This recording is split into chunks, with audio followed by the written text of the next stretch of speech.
Hello everyone!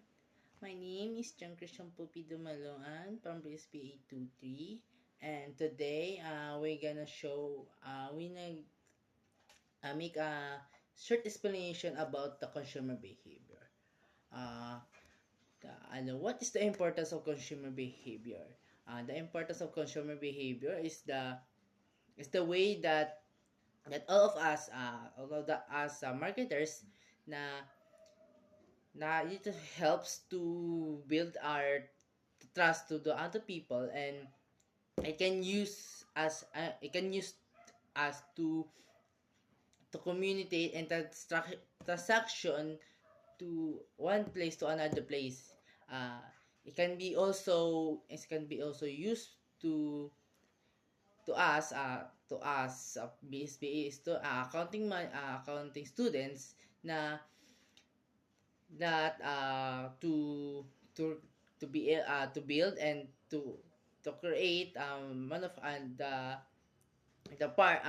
the ways how to make a successful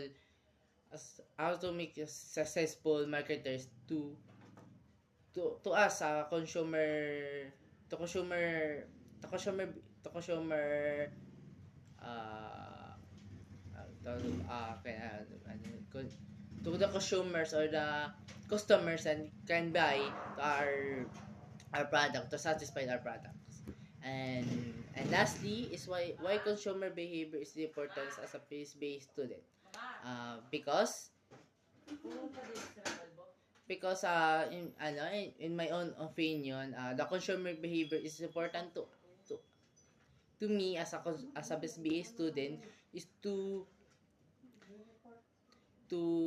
know and to know the ways how to create how to build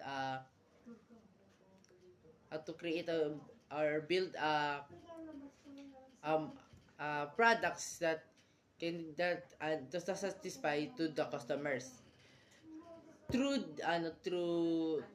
to the to custom to product the product that we made, the place where can be sell, the promotion that to satisfy the customers and the customers and the buyers, and ano ba the creation or the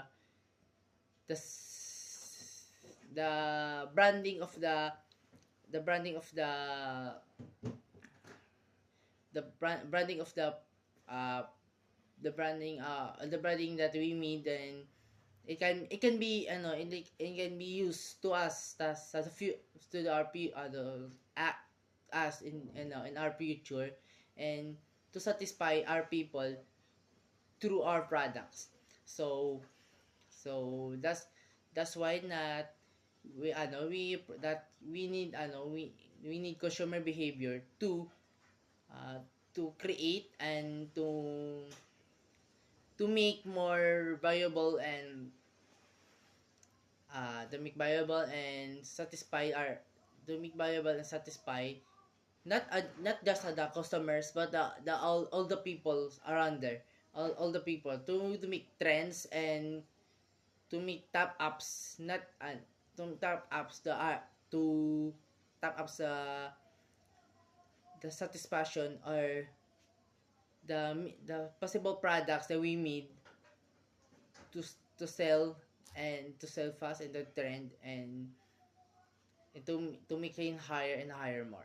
And that's all for today. That I hope that you understand my my talking. And if you're not, I don't sure I don't sure kung I don't sure if you're satisfied, but and that's my own opinion. That's all. Thank you. Bye bye.